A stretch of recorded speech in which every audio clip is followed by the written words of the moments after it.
नमस्कार, बड़ी बहस लेकर हाजिर हूं मैं आलोक। पश्चिम बंगाल में विधानसभा चुनाव के लिए ताबड़तोड़ रैलियों का दौर शुरू हो गया है। पीएम मोदी पश्चिम बंगाल के पुरुलिया में जनसभा को संबोधित करने पहुंचे। पुरुलिया रैली में पीएम मोदी ने ममता बनर्जी पर उन्हीं के अंदाज में पलटवार कर दिया। दीदी बोले खेवा होवे, बीजेपी बोले स्कूल अस्पताल विकास होवे से उन्होंने ममता पर हमला बोला। हालांकि इस दौरान ममता की चोट को लेकर पीएम का रुख थोड़ा सॉफ्ट नजर आया, या यूं कहें कि नरम दिखा। पीएम ने कहा कि उनकी चोट की हमें भी चिंता है और ईश्वर से कामना करते हैं कि वो जल्द ही स्वस्थ हों। ममता चोट पर जमकर सियासत हो रही है। बीजेपी ने ममता की चोट को सियासी स्टंट करार दिया। वहीं टीएमसी ने बीजेपी की साजिश, विपक्ष का यह आरोप कि ममता बनर्जी सहानुभूति मत पाने के लिए ये सब कुछ कर रही है, सिरे से खारिज नहीं किया जा सकता। ऐसे में सवाल यह है कि जेड सिक्योरिटी से घिरी रहने वाली ममता पर क्या हमला हो सकता है? क्या चुनाव के मद्देनजर यह कोई सियासी स्टंट है? ऐसे में सवाल यह है कि क्या बंगाल का चुनाव विकास के मुद्दे से भटककर जाति, धर्म और चोट की सियासत पर टिक गया है? आज कुछ ऐसे ही सवाल हैं जिनके जवाब आए हुए मेहमानों से जानने की कोशिश करेंगे। तो आज की बड़ी बहस इसी मुद्दे पर।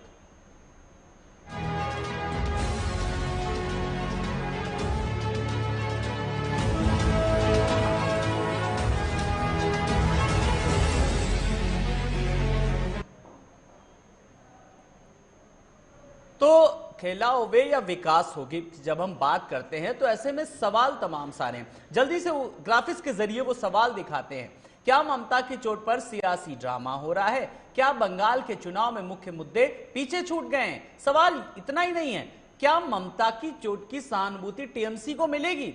और क्या बंगाल में धर्म जाति की सियासत ने अब जोर पकड़ लिया है? क्या बंगाल चुनाव में बीजेपी टीएमसी पर भारी पड़ेगी? ऐसे सवालों के जवाब आज हम जानने की कोशिश करेंगे। लेकिन पश्चिम बंगाल में विधानसभा चुनाव के लिए ताबड़तोड़ रैलियों का दौर शुरू हो गया है और लगातार इस तरीके से संबोधन हो रहा है, चाहे वो बीजेपी के नेता, चाहे वो स्टार प्रचारकों की जो बीजेपी ने लिस्ट जारी की है, जिसमें सीएम योगी से लेकर के मिथुन चक्रवर्ती, चाहे जेपी नड्डा, अमित शाह जैसे लोग हैं। और वहीं अगर बात करें तो लगातार प्रचार में यूपी से लेकर के बंगाल तक प्रचार प्रसार में कहीं भी किसी भी तरीके की कोई कमी नहीं है। यूपी के सीएम तक गए प्रचार करने वहां पर, भले ही कानून व्यवस्था को लेकर के उन्होंने कहा होगा, और इस पर विपक्ष ने, टीएमसी ने पलटवार भी किया कि आप अपने राज्य में आप सुरक्षा व्यवस्था की बात कीजिए। लेकिन सवाल यह है, इस बीच कई दौर चुनावी जब प्रक्रिया शुरू हुई तब चाहे वो महापुरुषों को लेकर के बात करें,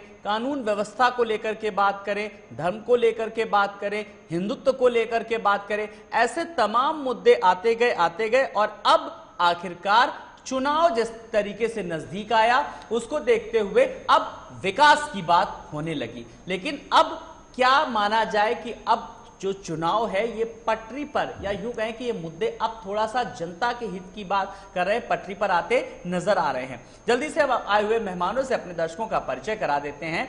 हमारे साथ टीएमसी प्रवक्ता संजय चक्रवर्ती जी हमारे साथ हैं। संजय जी नमस्कार, बहुत बहुत स्वागत है। वरिष्ठ पत्रकार पवन श्रीवास्तव जी हमारे साथ स्टूडियो में हैं। पवन जी नमस्कार, बहुत बहुत स्वागत है आपका। मनीष शुक्ला राजनीतिक विश्लेषक हमारे साथ जुड़ गए हैं। मनीष जी नमस्कार, आपका भी बहुत बहुत स्वागत है। और साथ ही साथ बीजेपी के नेता हमारे साथ कमर अली जी हैं। कमर अली जी नमस्कार, बहुत बहुत स्वागत है आपका।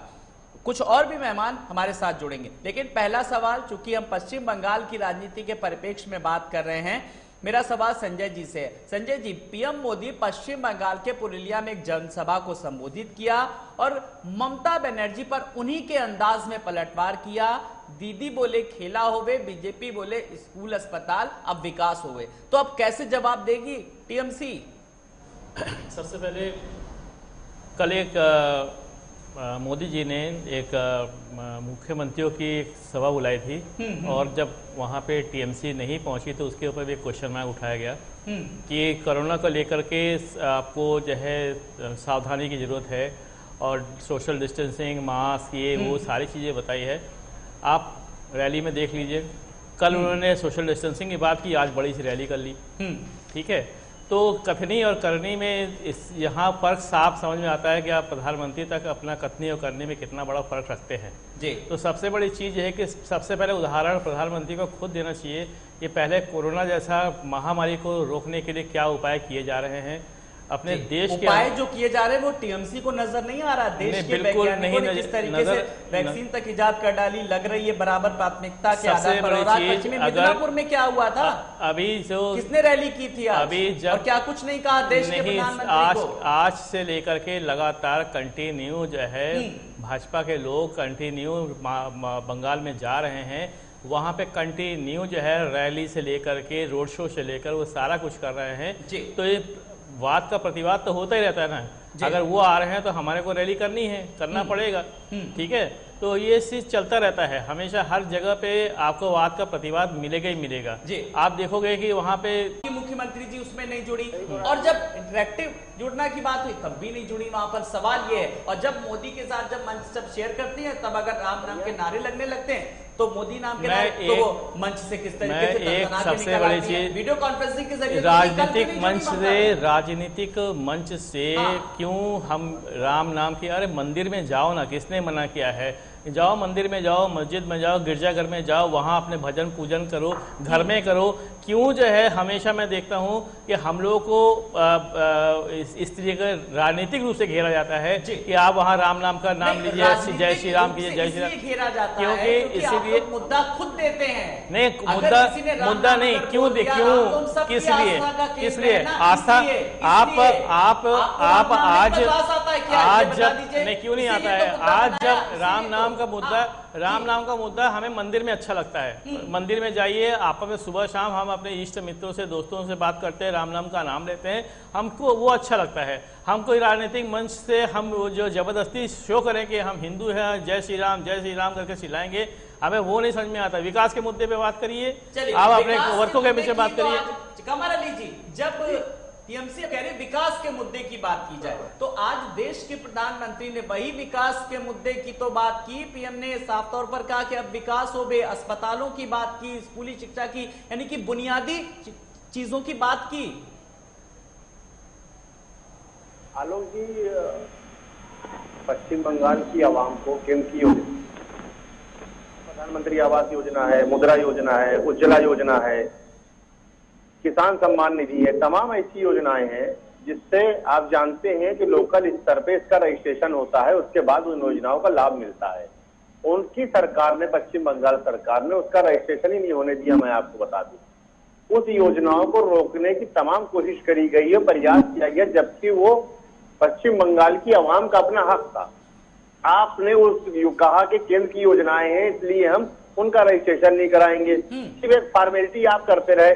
आपने उस पश्चिम बंगाल की आवाम के साथ, जिसको आप कहते हैं 10 साल तक आपने उसके ऊपर राज किया है, उसको योजनाओं का लाभ आपने केंद्र की योजनाओं का नहीं लेने दिया। तो आप किस जहां में जी रहे हैं, किसकी आप बात कर रहे हैं? देखिए, पश्चिम बंगाल की आवाम समझ गई है कि केंद्र की योजनाओं के लिए रोका है।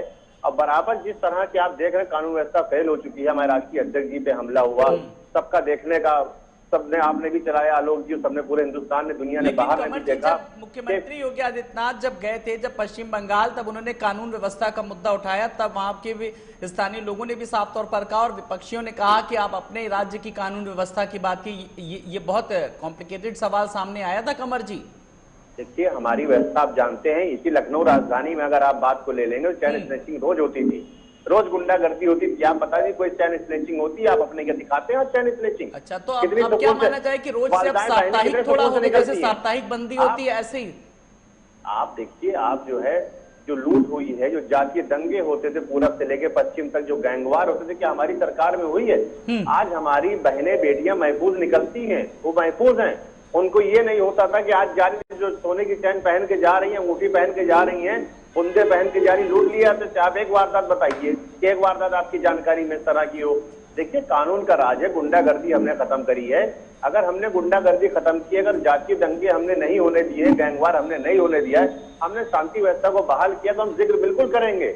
उनकी क्या उपलब्धि है वो बता नहीं पाएंगे कि इन योजनाओं को क्यों रोका। राष्ट्रीय अध्यक्ष जब एक पार्टी के गए हैं, हिंदुस्तान की सबसे बड़ी पार्टी के राष्ट्रीय अध्यक्ष हैं, आपने उनको सुरक्षा नहीं दी।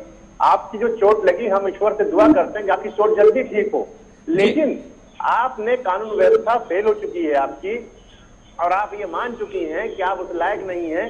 देखिए, हम लोग पॉलिटिक्स करते हैं, हर एक आदमी अपने अपने जनताओं के हित की बात करता है, तो आपने उस जनता के हित काम को क्यों रोका? आपने आवाम को योजनाओं से क्यों रखा? जी, चलिए, आपने अपनी योजनाएं वहां पर गिना दी। संजय जी, जरा अपनी बात कुछ जवाब देना चाह रहे थे जल्दी से, फिर मैं जी संजय जी आप अपनी बात। अभी भाई बोल रहे थे कि उनके राष्ट्रीय अध्यक्ष पे हमला हो गया। राष्ट्रीय अध्यक्ष पे हमला हुआ तो वो टीएमसी नहीं कराया था, ये क्या प्रूफ है? अगर हमारे राष्ट्रीय अध्यक्ष पे हमला होता है, प्रधानमंत्री उसमें मुख्यमंत्री पे हमला होता है, तो वो बीजेपी क्यों नहीं कराया? ये इस बात का प्रूफ क्यों नहीं है? जबकि इस चुनाव आयोग का जो है बाकायदा कैमरा सुबह से लेकर के रात को 10 बजे तक साथ में रहता है, और चुनाव आयोग ने बाकायदा वहाँ पे एसपी डीएम को हटाया है। तो इसका मतलब ये है कि वो हमला हुआ था, ये प्रूफ हो चुका है, और इसका रिपोर्ट भी 29 तारीख को रिपोर्ट तक भी आ जाएगा। तो ये कभी भी आप नहीं कह सकते कि कानून व्यवस्था हमारे यहाँ भी पूरी तरीके से ठीक ठाक है, सब कुछ ठीक है। अभी आप बोले, अगर आप यहाँ पे एक छोटी सी बात, एक 30 सेकंड, एक छोटी सी क्वेश्चन, अगर कानून व्यवस्था इतनी अच्छी है उत्तर प्रदेश के अंदर, तो उत्तर प्रदेश के एमपी के लड़के को बाकायदा गोली मार दी जाती है, ठीक है ना? और ये कानून व्यवस्था है। आपके यहाँ पे आपके ही एमपी सुरक्षित नहीं है, एमपी के लड़के चलिए, वो उनका पारिवारिक मामला है। मैं पवन जी आपके पास आ रहा हूं। पवन जी, कुल मिलाकर के बात जब खेला होवे वर्सेस अब कहीं ना कहीं विकास होवे, तो अब बीजेपी और टीएमसी दोनों की प्रतिष्ठा अब कहीं ना कहीं सबब है, या प्रतिष्ठा दांव पर लगी इस चुनाव में? बिल्कुल आलोक जी, ये सत्य है कि पश्चिम बंगाल में काफ़ी उथल पुथल हो रहा है पिछले 1 माह से, और उत्तर प्रदेश के बहुत सारे वरिष्ठ जो है भाजपा के नेतागण वहाँ पे डेरा जमाए हैं, अपना प्रचार प्रसार कर रहे हैं, और जमीनी स्तर पर वो बताने में समर्थ हैं कि उत्तर प्रदेश में क्या विकास हुआ है, कैसे हुआ है, 4 साल में क्या किया है उन्होंने। और ये सच्चाई है, उस सच्चाई से मुंह नहीं मोड़ा जा सकता है। जो उत्तर प्रदेश आज हमारा है, जिस रूप में दिख रहा है, प्राउड करते हैं हम लोग, लेकिन अभी बहुत कुछ बाकी है। लेकिन अगर हम पश्चिम बंगाल की बात करें, तो पश्चिम बंगाल में एक सच्चाई यह है कि कोई भी पार्टी हो, आज के जो राजनीतिक युग चल रहा है उसमें कोई भी हमला नहीं करवाता है, चाहे वो टीएमसी हो या फिर राष्ट्रीय अध्यक्ष, भारतीय जनता पार्टी के राष्ट्रीय अध्यक्ष के ऊपर हमला हुआ था वो हो, कोई नहीं। ये हुड़दंगे, बीच में कुछ हुड़दंग टाइप के लोग होते हैं जो माहौल को खराब करते हैं। लेकिन इन सब के बीच में एक चीज ये मानना पड़ेगा कि पश्चिम बंगाल की जो रिजल्ट आने वाला है उससे टीएमसी को बहुत बड़ा आघात लगने वाला है, इसमें कहीं कोई दो राय नहीं है। हाँ, क्योंकि कई चरण में चुनाव हो रहे हैं, और इसको सफल करने के लिए आज प्रधानमंत्री जी वहां थे, उन्होंने उसका भरपूर उपयोग किया, अपने शब्दों का उपयोग किया, अपने बातों का उपयोग किया, जो कहना चाह रहे थे। जो वहां पे घटना घटी हुई, ममता जी दीदी के साथ जो घटना घटित हुई थी, उस पर उन्होंने अपनी बातों से अपनी संवेदना व्यक्त करते हुए उन्होंने उसको भी कोशिश किया कि जो उस वोट हमारे हैं उसको भी हम अपने हाथ पाले में कर ले। बिल्कुल, जिसको टीएमसी मुद्दा बना रही थी, और उस मुद्दे को या यूं कहे कि उसकी नब्ज भी बहुत अच्छे से पकड़ी प्रधानमंत्री नरेंद्र मोदी ने। मनीष, जिस तरीके से पवन जी ने भी कहा कि चोट को लेकर, पीएम ने कहा कि उनकी चोट की हमें भी चिंता है और वो ईश्वर से कामना करते हैं कि वो जल्द ही स्वस्थ हों। तो ममता की चोट पर जिस तरीके से सियासत हो रही थी, तो बीजेपी ने ममता की चोट को एक सियासी स्टंट करार दिया, वहीं टीएमसी ने बीजेपी की साजिश। लेकिन इस पूरी कवायद के बीच जब देश के प्रधानमंत्री ने सॉफ्ट कॉर्नर रखा, भले बीजेपी के तमाम नेता कार्यकर्ताओं ने सवाल उठाया, लेकिन आज पीएम ने वो सारी भरपाई पूरी कर दी, अब किसी को सवाल नहीं उठा पाएगा कोई। मनीष जी, आलोक जी, बिल्कुल ये एक स्वाभाविक था। जब प्रधानमंत्री देश के गए हैं तो निश्चित तौर पे वो एक बड़ा दिल दिखाएंगे, और हम इसको इस तरह से समझे कि देश की राजनीति जो है विगत कुछ वर्षों में मोदी युग आने के बाद में चेहरे पर आधारित हो गई है, चाहे वो चेहरा कमजोर हो या मजबूत हो। पश्चिम बंगाल में जो लड़ाई है वो मोदी वर्सेस ममता की है। ममता बनर्जी जो है पश्चिम बंगाल का सबसे बड़ा चेहरा है, और ममता बनर्जी हर वो कार्ड खेल नहीं है, सिवाय जो उनके जो 10 साल का कार्यकाल है उसकी वो अपने आप को व्याख्या करने के अलावा सारी राजनीति कर रही हैं। वो अपने आप को विक्टिम भी दिखा रही हैं। अभी जैसा कि संजय जी ने कहा कि बीजेपी वाले जय श्री राम का नारा लगा रहे हैं, मंदिर जाएं, तो ममता बनर्जी चंडी पाठ कर रही हैं, मंचों पर कर रही हैं, वहां पर भीड़ जमा हो रही है। तो निश्चित रूप से एक नई तरह की राजनीति है, जहां पर आपको व्यक्ति पे डिपेंड होना है और उसी से आधार पर वोटिंग करनी है। तो भाजपा वहां पर उदय हो रहा है और जो तृणमूल कांग्रेस है एक बहुत बड़ा वृक्ष है। तो दोनों का मुकाबला है वहां पर, और ममता बनर्जी का एक तरफ चेहरा है और जो प्रधानमंत्री है निश्चित तौर पर देश के सबसे बड़े नेता है, वहां पर बंगाल में जहां जहां भी वो जाएंगे, जहां भी रैली उनकी होगी, निश्चित तौर पर प्रभावित करेंगे। तो पूरी एक रणनीति बनी है और ये रणनीति किस तौर पे आगे जाती है देखना है आगे। अभी चुनाव का बहुत समय बाकी है। आपने कहा एक रणनीति के तहत काम हो रहा है, लेकिन इस रणनीति के तहत दोनों पार्टियां अपनी अपनी बात रख रही, चाहे बीजेपी अपनी बात रख रही हो, चाहे सत्तासीन टीएमसी अपनी बात। इस बीच में जनता के हितों की उनके लिए क्या योजना है, उन पर कौन बात कर रहा है? बिल्कुल आलोक जी, यही मुद्दा है। जैसे अभी आज की तारीख में एक बहुत बड़ा प्रकरण आया कि खेला हो गए वर्सेस विकास हो गए, तो वहां पर बीजेपी जो है वो विपक्ष में है और वो जो ममता बनर्जी का जो 10 साल का कार्यकाल है वो गिना रही है कि क्या क्या उनकी जो है वो कमजोरियां थी या क्या क्या उन्होंने जो है जनता के लिए नहीं किया। और यहाँ पर जो ममता बनर्जी है वो केंद्र सरकार की जो कमियां वो गिना रही। तो इसी तरह से अगर ये प्लेटफॉर्म आगे बढ़ता है, विकास के मुद्दे पर बहस होती है, तो निश्चित तौर पर जनता का भला होगा। भाई नौकरी की 5 लाख वो नौकरी की बात कर रही थी, 5 लाख नौकरियां सालाना देंगी, तो निश्चित तौर पर एक बहुत बड़ी उपलब्धि है। उन्होंने जो कैंटीन कही थी 25,000 कैंटीन देंगी, तो जनता के लिए एक बहुत बड़ी बात है कि भाई जो भी चुनावी वादे वो कर रही है उसके प्रतिवाद में बीजेपी क्या वादे करता है, ये देखने वाली बात होगी। और विकास की जो वो है वही धीरे धीरे चीजें पटरी पर आ रही है, यूं कहें कि चुनावी जो रेल है वो ट्रैक पर आती नजर आ रही, क्योंकि बात अब विकास की हो रही है। अभिषेक वाजपेयी जी भी कांग्रेस नेता हमारे साथ जुड़ गए। अभिषेक जी नमस्कार, बहुत बहुत स्वागत है। अभिषेक जी, मैं चाहूंगा कि आप अपनी तैयारियों को लेकर के बताएं, पश्चिम बंगाल में क्या कुछ तैयारियां हैं, क्या कुछ चुनावी दौरे अब तक कर लिए, जरा देश की जनता भी जानना चाहती है। देखिए, हम मुद्दों की राजनीति करते हैं और मुद्दों को लेकर के ही आगे बढ़ते हैं।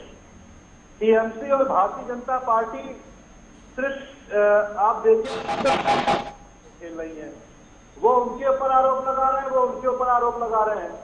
योगी जी वहां पे जाते हैं कि चुनावी मंच से बोलते हैं कि कानून राज बहुत अच्छा है, कानून यहाँ पे काम करेंगे। अरे अपने प्रदेश में आप कर नहीं पा रहे हैं। अभी कमर अली जी को मैं सुन रहा था, उन्होंने बोला कि आप देखिए, अरे 2 दिन पहले की न्यूज पढ़े होते तो उनको शायद याद होता कि एसएसपी आवास के पास में कैसे खुले तमंचे लेकर के लड़के घूम रहे थे, जहां पे एक सिपाही को छोड़ दिया था उनको पकड़ने के उसमें। अभी आज बाराबंकी की घटना देख लीजिए, कैसे रेप हो गया, गैंग रेप हुआ, इसमें कुछ टिप्पणी ये करने लायक नहीं है। यहाँ पे कानून व्यवस्था सुधार नहीं पा रहे, वहां पे सर मैं यूपी की कानून व्यवस्था नहीं, मेरा सवाल आपसे था कि आपकी क्या तैयारियां हैं। आप लोग अभी तक राहुल गांधी ने कुछ वहां पर, क्योंकि योगी जी वहां पर जा चुके हैं, ममता बनर्जी वहां पर रैली कर रही हैं, वहां पे आपकी क्या कुछ तैयारियां हैं वहां पे? आप जनता से, जनता की राजनीति पे बात कीजिए, उनके मुद्दों पे बात कीजिए। आप नहीं तो आप लोग किस तरीके से क्या कर रहे हैं, आपका क्या वे ऑफ मोड है? हमारा मूड सिर्फ ये है कि हम जनता के पास जा रहे हैं और जनता की बात कर रहे हैं। हम कैसे रोजगार दे सकेंगे, कितने रोजगार देंगे, कैसे सुरक्षा प्रदान करेंगे, वहां के उस पश्चिम बंगाल की अर्थव्यवस्था को कैसे मजबूत और किया जा सकता है, इस पे बात करेंगे। हम वहां पे देखेंगे कि किस जगह पे ड्रॉबैक है, उन ड्रॉबैकों को दूर करने की बात करेंगे। हम मुद्दों की राजनीति करेंगे। हम देखिए, राम का नाम भी एक है और माता दुर्गा भी एक है। वो हमारी आस्था का विषय हो सकता है, वो वोट कैंपिंग के लिए नहीं यूज किया जा सकता। और अगर आप वोट के लिए यूज कर रहे हैं तो इसका मतलब कि आप सिर्फ धर्म के नाम पे वोट लेना जाना चाहते हैं, जनता को बरगलाना चाहते हैं कि वहां पे कमर जी, क्या वाकई में बीजेपी धर्म के नाम पर बरगला रही लोगों को? कांग्रेस ने तो अपना विजन साफ साफ रख लिया, भले ही कोई उसके नेता, कोई मंत्री उसके नहीं गए हो चुनाव में, लेकिन ट्विटर पर ही भले ही फोकस कर रहे हो या डिबेटों में ही हिस्सा लेकर के अपनी योजनाएं बता रहे हो, लेकिन जो विकास की जो बात कर रहे हैं वो आप लोगों के लिए भी बड़ी चुनौती है कहीं ना कहीं। हल्के में ना लीजिए कांग्रेस को। देखिए, हिंदुस्तान की आवाम ने कांग्रेस को किस तरह से लिया है ये बताने की जरूरत नहीं है आपको हमें, क्योंकि उनको जब इवेंट करना होता है, जब पब्लिक घर में बोर हो जाते हैं तब पिकनिक के लिए निकलते हैं, उनको आवाम की चिंता नहीं होती, उनके बारे में बात करना ही हिंदुस्तान की आवाम ने उनको किनारे रख दिया है, क्योंकि उन्होंने 65 साल तक हिंदुस्तान को लूटा। आप सब जानते हैं 27 साल बेहाल कहने के बाद सत्ता कितनी डालता थी, उन्होंने गठबंधन कर लिया था, तो इनकी बात करना ही बेकार है। जब जाति धर्म की ये बात कर रहे हैं तो एक बात आलोक जी कर ली जाए, मुझे लगता है मुनासिब होगा कि मुख्यमंत्री जी जब एक तरफ पूजा हो रही है और एक तरफ नमाज हो रही है, तो दोनों ही लोगों का हक होता है दोनों लोगों को सुरक्षा व्यवस्था देना। ये मुख्यमंत्री की जिम्मेदारी होती है, प्रशासन की जिम्मेदारी होती है। हमारे यहाँ आपने बाखूबी देखा कि जब से हमारी सरकार बनी है, आरती भी हो रही है, नमाज भी हो रही है, कहीं किसी को कोई परेशानी नहीं है। दोनों धर्म, सारे धर्मों की हम बात करते हैं, क्योंकि हिंदुस्तान सबसे अच्छा मुल्क है दुनिया के अंदर, कितने धर्मों के लोग रहते हैं। और उत्तर प्रदेश 24 करोड़ की जनता हमारी है, सारे धर्म यहाँ भी रहते हैं, उनको हम सुरक्षा देते हैं। सारे लोग अपने प्रोग्राम करते हैं, बाकायदा शांति से सब चल रहा है। जब शांतिपूर्वक सब कुछ चल रहा है तो भाई कांग्रेस क्यों हल्ला कर रही है? अभिषेक जी अपनी बात रखिए, ठीक है, अभिषेक जी को अपनी बात रखने दीजिए। शांतिपूर्वक माहौल में कौन व्यवधान डाल रहा है? फिर समझना होगा कि मुख्यमंत्री वहाँ की सुनेंगे फेल हो अभिषेक जी चुकी को। है, मुख्यमंत्री वहाँ की फेल हो चुकी है। वो देखिए, जो भी मुख्यमंत्री होता है जब कहने शपथ से फेल लेता हो जाती है तो फिर पहले अभिषेक जी अपनी बात रख लीजिए जरा। जी अभिषेक जी। देखिए आलोक जी, सुरक्षा देना उसकी जिम्मेदारी होती है। आलोक जी, भारतीय जनता पार्टी के पास मुख्यमंत्री के रूप में कौन सा चेहरा होगा कि सिर्फ मोदी जी को ही वहां पे बैठाएंगे? मोदी जी हैं। जी अभिषेक जी बात रखिए, अपनी पूरी करिए। मैं कह रहा हूं कि मुख्यमंत्री के रूप में किसको लेकर के आएंगे, या फिर मोदी जी को ही सामने रखेंगे?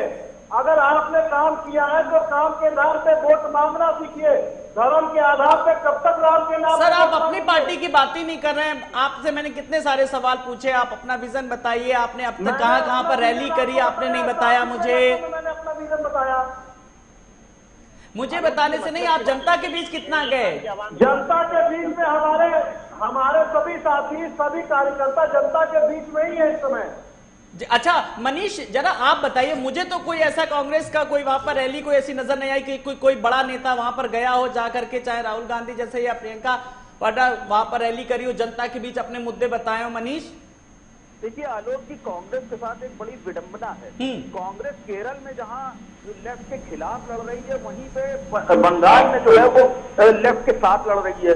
तो कांग्रेस को अपना जो कॉन्सेप्ट है वो खुद क्लियर करना पड़ेगा। पहले तो खुद अपनी सोच जो है वो स्पष्ट करनी पड़ेगी कि उसको करना क्या है, उसको विरोध करना है या समर्थन करना है या सत्ता के लिए आगे बढ़ना है। अभी कांग्रेस जो है वो कहीं पे भी सीन में नहीं नजर आ रही है। ये दुर्भाग्य देश की सबसे बड़ी पार्टी का, जिसने पिछले 60-70 सालों तक राज किया और जिसकी बहुत बड़े बड़े नेता रहे, जो विपक्षी दलों के लिए भी पूजनीय रहे, सत्ता दलों के लिए भी पूजनीय रहे, ऐसे नेता रहे कांग्रेस के। कांग्रेस का पतन अपने आप में दुर्भाग्य। आज कांग्रेस की स्थिति हो गई जहां किसी को वोट न दो और कांग्रेस से दो, जो ये हालात हो गए, ये चिंतनीय है। ये मैं एक शुभचिंतक के तौर पे कह रहा हूं कि कांग्रेस को अपने आप में आगे बढ़ना होगा और स्पष्ट चाहे एक सीट लाए, लेकिन कांग्रेस को अपनी नीति निर्धारण करनी होगी। ये करना, ये नहीं कि आप बंगाल में तो सपोर्ट ले रहे हैं और वहां पर केरल में विरोध कर रहे हैं। ये किस तरह की राजनीति है? ये राजनीति तो समझ में ही नहीं आ रही है। आप वहां पर जाइए, आपका कोई नेता आज तक गया नहीं वहां पे। आप ये समझिए कि भाजपा के दूसरे और तीसरे दर्जे की नेता भी जनसभाएं कर रहे हैं।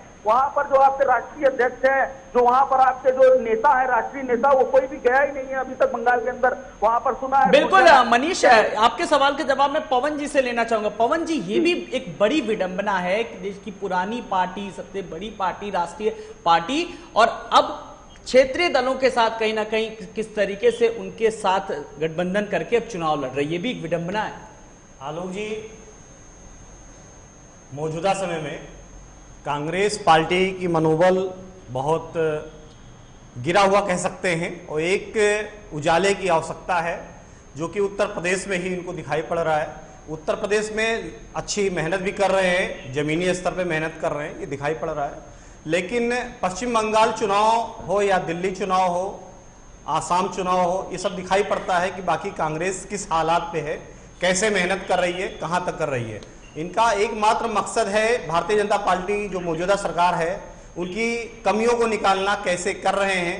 ये अपनी नींव को मजबूत नहीं कर रहे हैं, जो एक समय था कांग्रेस की, उस पर ध्यान नहीं दे रहे। अगर इनके बारे में कोई सरकार के बारे में कोई अच्छाइयाँ जो योजनाएं चल रही हैं, अगर उसके बारे में बोल दीजिए आप, तो आपके ऊपर ही आरोप लगाना शुरू कर देते हैं, हमारे मीडिया साथी के ऊपर आरोप लगाना शुरू कर देते हैं। ये कांग्रेस की मानसिकता बन गई है।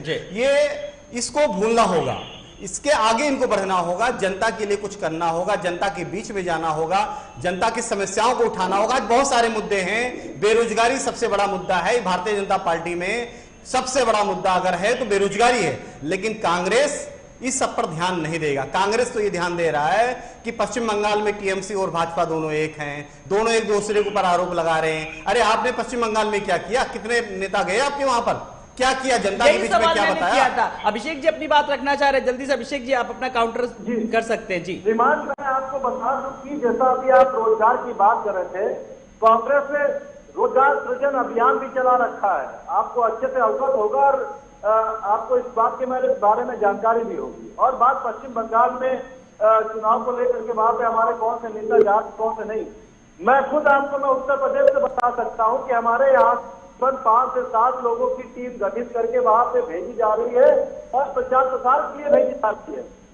तो इस चीज को आपके नजरिए से आप हो सकता है बिल्कुल ठीक करें, लेकिन एक बात मैं आपकी मानता हूं कि हमने अपने संगठन पे जो पहले जोर नहीं देता, अपने ये बदली हुई कांग्रेस है उत्तर प्रदेश में माननीय प्रियंका गांधी जी की अगुवाई में हम चुनाव लड़ने जा रहे हैं और सत्ता के करीब भी रहेंगे, सत्ता में रहेंगे। मैं आपको इस बात को भी बता सकता हूँ। अभी से आप बता रहे हैं सत्ता के करीब रहेंगे, पश्चिम बंगाल में सत्ता पे आपको विश्वास ही नहीं है। आप कह रहे हैं सत्ता के करीब रहेंगे, अभी आपको यही नहीं बिलीव है कि आप मेहनत करेंगे और सत्ता में परिवर्तन लाएंगे। अभी आप कह रहे हैं सत्ता के करीब रहेंगे उत्तर प्रदेश में। आप मजबूती से लड़िए ना सर। नहीं, आप उत्तर प्रदेश में लड़ रहे हैं। मैंने उसी चीज को बोला कि हमने अपने संगठन पे, अब बदली हुई ये कांग्रेस है जो संगठन पे अपने अपने काम कर लिया है और उसी के बल पे हम आगे बढ़ रहे हैं। प्रियंका गांधी जी की अगुवाई में हम आगे बढ़ रहे हैं। आप ये देखिए, और बात रह के देखिए कि कभी ऊपर कभी नीचे होता, नया 9 दिन पुराना 100 दिन। झूठ के नाम पे अगर हम वोट मांगते रहे तो बहुत दिन सत्ता नहीं लेकर के चल सकते हैं। चलिए, फिलहाल सत्ता हासिल करने के लिए अभी आपको यानी कि कांग्रेस को बहुत ज्यादा जद्दोजहद करनी है। मेरा सवाल अब कमर अली जी से। कमर जी, बहुत अहम सवाल। आज जब देश के प्रधानमंत्री गए, मैं पूरी राजनीति की इसमें कोई बात नहीं कर रहा हूं, उन्होंने कहा महंगाई को लेकर के बात की, उन्होंने मजदूरों को लेकर के बात की, उन्होंने किसानों की बात की।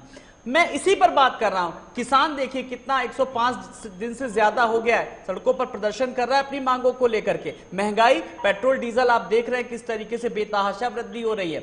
और मजदूरों की बात, किस तरीके से पलायन करने को मजबूर है, उनके पास रोजगार नहीं मिल रहा है। यह स्थिति है तो कैसे विकास होगा? क्या विकास का पैमाना होगा? सिर्फ बोलने से, सिर्फ कहने से होगा क्या? पहली बात तो अन्नदाता की कर लीजिए आलोक जी, जब आपने अन्नदाता की बात उठाई है। हमारी सरकार यूपी में जैसे बनी, हमने संकल्प पत्र के तहत जो था 1 लाख रुपया 86 लाख किसानों को हमने माफ किया। ये हमारी सबसे बड़ी उपलब्धि है। आपने देखा गन्ने का रेट भी हमने बढ़ाया। 3-3 साल का जो गन्ने का बकाया भुगतान था वो हमारी सरकार ने किया है आलोक जी, आपने भी दिखाया, तमाम मीडिया ने दिखाया, प्रिंट मीडिया ने छापा। फिर 3-3 साल का बकाया, जो मदरसा शिक्षक हमारे उस्ताद कहलाते हैं उनका भी 3 साल का वेतन बाकी था, जो कि पिछली सरकार समाजवादी छोड़ के गई थी, उसको भी हमने अदा किया। तमाम ऐसे भुगतान थे पिछली सरकारों के 3-3 साल के जो हमने किए हैं। अब जब आप किसान भाई की बात करते हैं, जब 3 कानून की बात होती है उसमें कांग्रेस कभी नहीं निकाल पाती, कांग्रेस कभी निकाल पाए। जो किसान भाई समझ गए थे वो आज खेतों में काम कर रहे हैं। जो राजनीतिक दल हैं, चाहे कांग्रेस हो, चाहे समाजवादी, चाहे अन्य दल हो, वो ये नहीं बता पाए कि कमी क्या है। वो वर्गलाने काम कर, उन्होंने कहा मंडियां खत्म कर दी जाएंगी, उन्होंने किसान भाइयों जमीन ले ली जाएगी। चलिए, हो सकता है विपक्ष वर्गलाने का काम कर रहा हो, लेकिन मनीष आप बताइए, जब महंगाई की बात हो रही है, मजदूर की बात हो रही है, खेतिहर की बात हो रही है, देश के अन्नदाता की बात हो रही है, दिक्कतें जो हैं वो लगातार बनी हुई है। चाहे वो मजदूरों के पलायन की बात हो, चाहे महंगाई की बात हो, उससे आम जनता को जिन जिन चीजों से जरूरत पड़ती है उनसे उसको निजात नहीं मिल पा रही। भले चाहे महापुरुषों की बात हो, चाहे कानून व्यवस्था की बात हो, चाहे तमाम सारे मुद्दों को, चाहे सोनार बांग्ला की ही बात क्यों ना हो, लेकिन असल मुद्दे यही हैं जिन पर चर्चा होनी है। बिल्कुल आलोक जी, देखिए एक बात होती है नरेटिव की। सरकार ने अपना नरेटिव सेट कर दिया है, केंद्र सरकार की बात कर रहा हूं, उसने अपना नरेटिव सेट कर दिया है। उसने कहा कि भाई जो आपकी जो मेन जो कोर इश्यूज थे उस पर हमने पूरी तरह से वर्क किया है, चाहे धारा 370 हो, चाहे राम मंदिर हो, चाहे पूरे देश में एक एनआरसी का माहौल हो, सीएए का हो। तो ये जो मेन जो कोर इश्यूज थे उस पर वर्क कर रही थी। और उसके बाद में जो ये मेन मुद्दे जो कोरोना काल या इसके इधर उधर के पीरियड में बेरोजगारी का मुद्दा जिस तरह से हावी हुआ, जिस तरह से व्यापार पूरा ठप हुआ, अर्थव्यवस्था पूरी तरह से डाउन हुई, तो उस पर सरकार को भरोसा दिलाना होगा कि किस तरह से वो हमें रोजगार दे रही हैं, किस तरह से निजीकरण का जो विरोध हुआ, कल आपने देखा कि बैंकों की हड़ताल 2 दिवसीय रही, उसमें हजारों करोड़ रुपए का एक तरह से नुकसान हुआ है, जो भी हुआ वो सारी चीजें मुद्दे देखने वाले हैं। किस तरह से जनता के बीच में आपका जो एक विरोध है वो हो रहा है या नहीं हो रहा है, क्या हो रहा है, आपके जो कोर इश्यूज हैं विकास के, उन पे भी आपको काम करना पड़ेगा। आपको जनता को भरोसा दिलाना पड़ेगा कि रोजगार आप दे रहे हैं। आप जो है निजीकरण को लेकर स्पष्ट करनी पड़ेगी सरकार को नहीं कि क्या क्या निजी करना है और क्या क्या सरकार में रहना है। जी बिल्कुल। इस पूरी कवायद के बीच अगर मैं संजय जी से बात करूं तो बीजेपी ने जो आरोप लगाया है, चाहे वो मुद्दों को लेकर के मैं बात कर रहा हूं कि क्राइम को लेकर के स्कैम हुए हैं, तमाम सारे मतलब मामले सामने आए हैं संजय जी, लेकिन जो कार्रवाई होनी चाहिए वो कार्रवाई नहीं हुई, ये भी आप लोगों के लिए एक बड़ा मुद्दा है।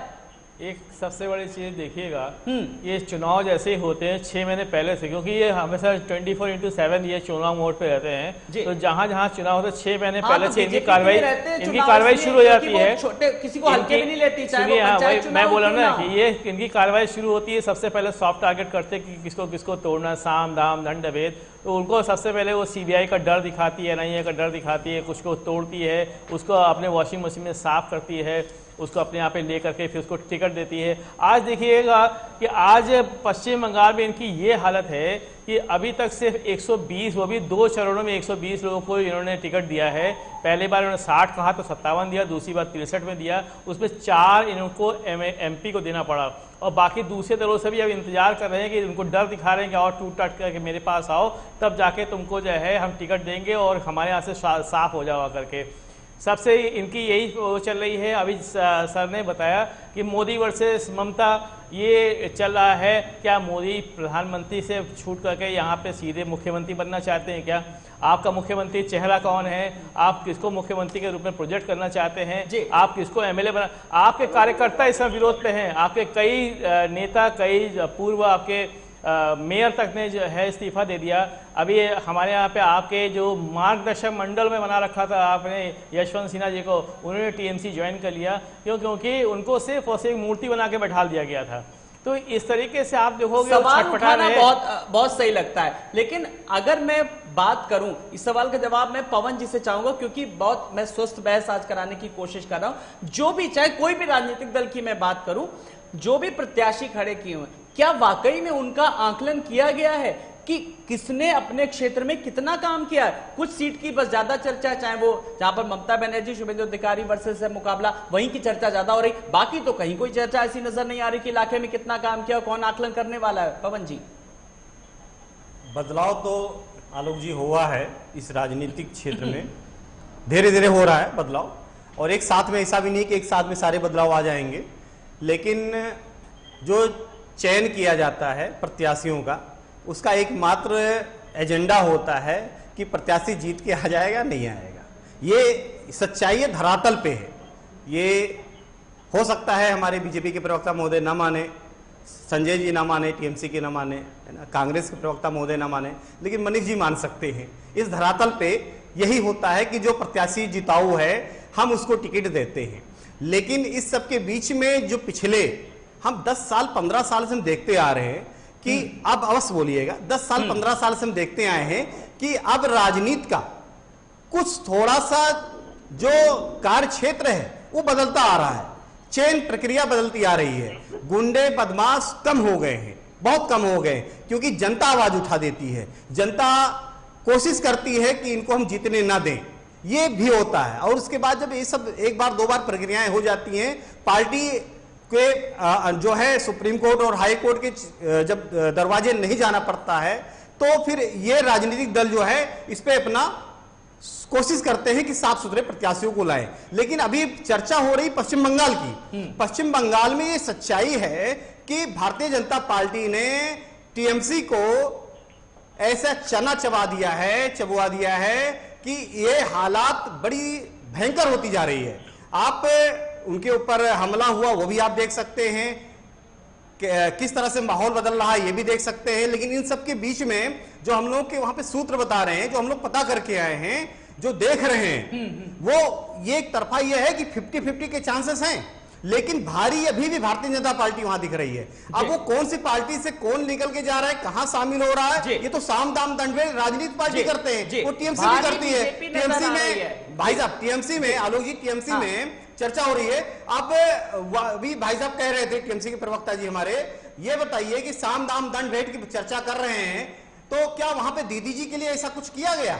आपको याद होगा 1 साल पहले खूब हल्ला हुआ था कि वहां पे मुकदमे दर्ज हो जाएंगे, तमाम जांचें हो जाएंगी, सीबीआई जांच हो जाएगी। क्या किया भारतीय जनता पार्टी ने? क्योंकि अगर टीएमसी की ममता बहन ठीक है तो उनके साथ कुछ नहीं हुआ, जो कमियां थी उनके साथ हो रही है। अरे टीएमसी का बीच में नाम आया। संजय जी, मैं आपके पास आ रहा हूं, मुझे एक सवाल का आप लोग जवाब दे दीजिए। मोदी जी ने आज टीएमसी का फुल फॉर्म बताया, ट्रांसफर माई कमीशन, तो बीजेपी का भी आप लोगों ने कोई फुल फॉर्म इजाद किया क्या? तो जनता जानना चाहती है जरा। हाँ, ये बड़ी झूठी पार्टी। अच्छा, ठीक है ना, ये झूठ झूठ झूठ। अभी आपको पता होगा कि पत्रकार महोदय आप लोग हैं, आपको पता होगा इन्होंने सिद्धारमैया का नाम सीधा रमैया नाम रखा था। इलेक्शन खत्म और सीधा रमैया सब खत्म। ये पहले ये प्रोपोगंडा करते हैं, जो है लगातार कंटिन्यू लोगों को जो है बरगलाते हैं, पब्लिक को बरगलाते हैं, सीधा रमैया बोल बोल के सत्ता से बाहर कर दिया। चुनाव के बाद नहीं, बस खत्म। आपके यहाँ चुनाव के पहले सब समझ गए, जो आ गए अपने गंतव्य स्थान पे, जो है सत्ता से जैसे बाहर हो गए, वो सारा प्रोपोगंडा खत्म हो गया। ये ऐसी पार्टी है कि अपने सहयोगी को भी नहीं छोड़ते।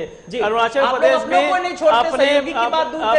अपने कोशिश भी नहीं करते। अपने सबसे बड़ी चीज, इन्होंने अपने सहयोगी पार्टी तक को नहीं छोड़ा। जेडीयू के जो है 10 विधायक को टीएमसी ने क्या किया? टीएमसी तो अपना कोई नहीं मना पाई। टीएमसी सिर्फ और सिर्फ एक जिनसे आज मुकाबला कर रहे हैं, वो भी कभी खासम खास हुआ करते थे। नहीं, खासम खास कभी नहीं थे। एक वो परिवहन मंत्री थे, परिवहन मंत्री खासम खास कैसे हो सकते हैं? जी, ऐसा नहीं है। वो उन्होंने चुनाव जीत करके आए थे, उनको परिवहन मंत्री खास होते तो गृह मंत्री होते। ठीक है ना, खासम खास ममता जी के लिए कोई नहीं है। जो वर्क करता है, काम करता है, उनको उसी हिसाब से उनको पद दिया जाता है। और जो ममता जी के लिए जो है गृह मंत्रालय खासम खास होता है। जी, मैंने एक बात बताया, नंबर 2 का पोजीशन। ये जानकारी अच्छी दे दी आपने, मुझे नहीं पता थी इस बात की जानकारी। हमारे साथी ने बताया कि इनके सूत्र बताते हैं, तो हमारे यहाँ से भी उत्तर प्रदेश से हजारों कार्यकर्ता वहां पे गए हुए। मैं खुद गया हूँ कलकत्ता में, वहां का मैंने देखा हुआ है। और मैं आपसे बताता हूँ, 200 से कम सीट हमारे पास भी नहीं आने वाली है। अच्छा, चलिए इतना बता दिया, तो ये भी बता दीजिए लगे आपको, वो जो खासम खास गृह विभाग है वो किसके पास आना है? एक सिंपल देखिए, आप लोग अभी जैसा कि बताया कि गुंडा बदमाशों का ये सिस्टम खत्म हो गया है। इसके लिए मैं मीडिया को सबसे ज्यादा क्रेडिट दूंगा, क्योंकि मीडिया ने सब पार्टियों को एक्सपोज किया है। उनकी वजह से जब भी कोई किसी को आपराधिक टिकट दिया गया है, तो मीडिया ने पूरा गड़े मुर्दे उखाड़ करके उसको सामने कर दिया है। तो जिसकी वजह से आज पार्टियां डरती हैं। मीडिया ने नहीं, वो एडीआर की रिपोर्ट आई थी, वो उसके जरिए आप ही लोग अगर एक्सपोज नहीं, एडीआर सर्वे कराती है, आप जब एक्सपोज नहीं करते हैं तब तक नहीं पता चलेगा। चलिए अभिषेक जी, मैं आपके पास आ रहा हूं। 294 सीटों की जब बात की जा रही है, संजय जी ने कहा 200 सीटें। भाई कांग्रेस और लेफ्ट, आप लोगों ने भी तो कुछ समझौता किया होगा। आप लोगों का क्या आंकलन है? जिस तरीके से तैयारी चल रही है, आप लोगों की एनालिसिस क्या कह रही है? कितनी सीटों पर प्रबल दावेदारी है आपकी? देखिए, दावेदारी तो हर पार्टी करती है कि ज्यादा से ज्यादा सीटें जीत करके अपनी सरकार बनाए। हमारा अभी सिर्फ मेन मुद्दा यह है कि हम मुद्दों पे चुनाव लड़ेंगे और उसको लेकर के जनता के पास जो भी उनकी कमियां हैं, टीएमसी की और भारतीय जनता पार्टी की, किस नाम पे वोट मांगते हैं, किस आधार पे वोट मांगते हैं, उनको लेकर के हम बात करेंगे। अभी हमारे जो कार्यकर्ता हैं, हमारे जो नेता हैं, वो लोगों के पास किसी चीज को लेकर के जा रहे हैं। जैसे मैंने आपको पहले भी बताया कि हम हर एक चीज को उन्हें याद दिलाएंगे, कैसे भारतीय जनता पार्टी लोगों के साथ धोखा करती है, कैसे टीएमसी ने क्या कमियां छोड़ दी, क्या उन्होंने काम किया है उसको भी हम बताएंगे, और क्या काम नहीं किया है वो भी बताएंगे। लेकिन सबसे बड़ी चीज, जनता जनार्दन है। जनता को यह भी देखना पड़ेगा कि असलियत में उसे चाहिए क्या। झूठी सरकार चाहिए, वादा खिलाफी वाली सरकार चाहिए, या फिर धर्म पे आधारित वोट मांगने वाली सरकार चाहिए, या फिर बैसाखी वाली सरकार चाहिए, ये भी कह दीजिए, गठबंधन वाली सरकार चाहिए। सरकार चाहिए।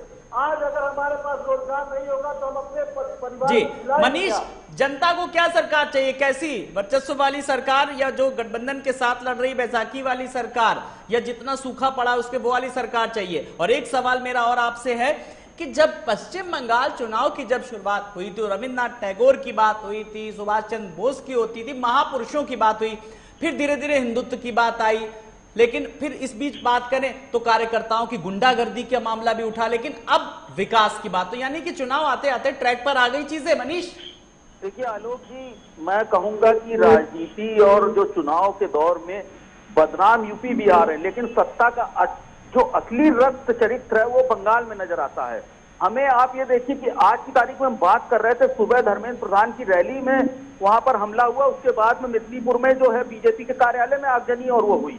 तो ये बीजेपी में ही नहीं, तृणमूल में भी हुई, तृणमूल की तरफ भी हुई और दोनों तरफ से इंसाफ। आप ये देखिए कि ये जो बंगाल का चुनाव है अपने आप में अभूतपूर्व चुनाव होने जा रहा है, ऐतिहासिक चुनाव होने जा रहा है, जहां पर सबसे पीछे बैठी पार्टी आज जो सत्ता में शीर्ष पे पार्टी है ममता बनर्जी, उसको चुनौती दे रही है और वो जो सत्ता में बैठी पार्टी है वो उसको काउंटर कर रही है। ये अपने आप में एक ऐतिहासिक है। जैसा कि पवन जी ने कहा कि सत्ता में मजबूत चेहरे ही लाए जाते हैं, तो निश्चित तौर पे 200% सही बात है कि आज की तारीख में मुकुल राय हो, लॉकेट बनर्जी हो, उनको अगर मान लीजिए चुनाव के मैदान में लड़ाया जा रहा है तो इसका संदेश बीजेपी साफ तौर पे दे रही है कि वो फ्रंट फुट पे खेल रही है और वो सत्ता बनाने जा रही है।